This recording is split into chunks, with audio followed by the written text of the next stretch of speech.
Sir ಮತ್ತೆ 3 DCM ಆಯ್ಕೆ ಮಾಡಬೇಕು ಅನ್ನುವಂಥ ಆಗ್ರಹ ಮತ್ತೆ ಅದ್ಯಾವುದೂ ಇಲ್ಲ. ನಿನ್ನೆ ಅವಶ್ಯಕತೆ ಇದೆ ನೇತೃತ್ವದಲ್ಲಿ ಸಭೆ ಆಗಿದೆ. ಅದು ಏನು ಸಭೆ ಆಯಿತೋ ನನಗೆ ಗೊತ್ತಿಲ್ಲ. ಏನೋ ಊಟಕ್ಕೆ ಸೇರಿಕೊಂಡಿರ್ಬೋದು. ಅದರಿಂದ ಊಟಕ್ಕೆ ಸೇರಿಕೊಂಡಿದ್ದರೆ 3 ಜನ ಮಂತ್ರಿಗಳು ಮುಖ್ಯಮಂತ್ರಿಗಳು ಅಂತೇನು ಆ ಸಭೆಯನ್ನು ಅವರೇನು ಹೇಳಿದ್ರೆ ಬಹಿರಂಗವಾಗಿ ಯಾರೂ ಹೇಳಿಕೆ ಕೊಟ್ಟಿಲ್ಲ.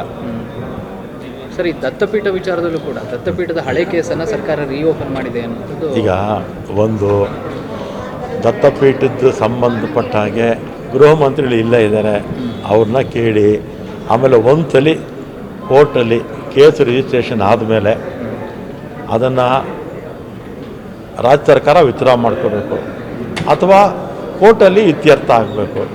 ಅಲ್ಲಿವರೆಗೂ ಅದು ಜೀವಂತವಾಗಿದ್ದೇ ಇರುತ್ತೆ, ಜೀವಂತವಾಗಿರುತ್ತೆ. ಆಮೇಲೆ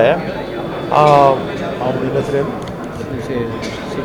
ಅಲ್ಲಿ ಇಲ್ಲಿ ಹುಬ್ಳಿನಲ್ಲಿ ಶ್ರೀಕಾಂತ್ ಪೂಜಾರಿ ಇವರು ರಾಮ ಭಕ್ತ, ಆಮೇಲೆ ಇನ್ನೇನೇನು ಹೇಳ್ತಾರೆ ಕರಸೇವಕ ಅಂತೆಲ್ಲ ಹೇಳ್ತಾರಲ್ಲ, ಯಾರು ಮಾನ್ಯ ಅಶೋಕ್ ಅವರು, ಆಮೇಲೆ ಸುನೀಲ್ ಕುಮಾರ್ ಅವರು, ಆಮೇಲೆ ಪೂಜಾರಿಯವರು, ಆಮೇಲೆ CT ರವಿಯವರು, ಇವರೆಲ್ಲ ಮಂತ್ರಿಗಳಾಗಿದ್ದರಲ್ಲ. ಇವ್ರದ್ದೇ ಸರ್ಕಾರ 9 ವರ್ಷ ಇತ್ತಲ್ಲ.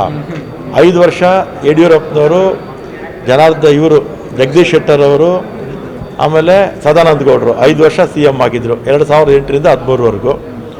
ಈಗ ಮೊನ್ನೆ 2 ವರ್ಷ ಯಡಿಯೂರಪ್ಪ ಅವರಿದ್ದರು, 2 ವರ್ಷ ಬೊಮ್ಮಾಯಿಯವರು ಇದ್ದರು.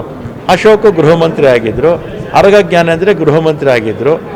ಆ ವ್ಯಕ್ತಿ ಯಾರದು ಶ್ರೀಕಾಂತ್ ಪೂಜಾರಿ ಏನಾದರೂ ತೇನು ತಪ್ಪು ಮಾಡಲಿಲ್ಲ ಅಂತ ಹೇಳಿದರೆ ಇವರು ಕೇಸ್ ವಾಪಸ್ ತಗೋಬೋದಿತ್ತಲ್ಲ ಅಲ್ವಾ? ಇವ್ರ ಕೇಸ್ ವಾಪಸ್ ತಗೋಬೋದಿತ್ತಲ್ಲ. 9 ವರ್ಷ ಅಧಿಕಾರದಲ್ಲಿದ್ದಂಥ ಸಂದರ್ಭದಲ್ಲಿ ಯಾಕೆ ಇವರು ಆ ಕೇಸ್ ವಾಪಸ್ ತಗೊಳ್ಳಿಲ್ಲ ಅಮಾಯಕ ಆಗಿದ್ದರೆ? ರಾಜಕೀಯ ಆಮೇಲೆ ಇವರೇನಾಗುತ್ತೆ ಅಂದರೆ ಕಾರ್ಯಕರ್ತರನ್ನ ಈ ಥರ ಉಪಯೋಗಿಸ್ಕೊಂಡು ಮತ್ತೆ ಅವ್ರು ಸಹಾಯ ಮಾಡಲ್ಲ. ಮತ್ತು ಇವರು ಮಕ್ಕಳು ಮಾತ್ರ ಎಲ್ಲ ಅಮೇರಿಕಾ ಇನ್ನೊಂದು ಬೇರೆ ಬೇರೆ ಕಡೆ ಎಲ್ಲ ಓದಿಸ್ಕೊಂಡಿರ್ತಾರೆ.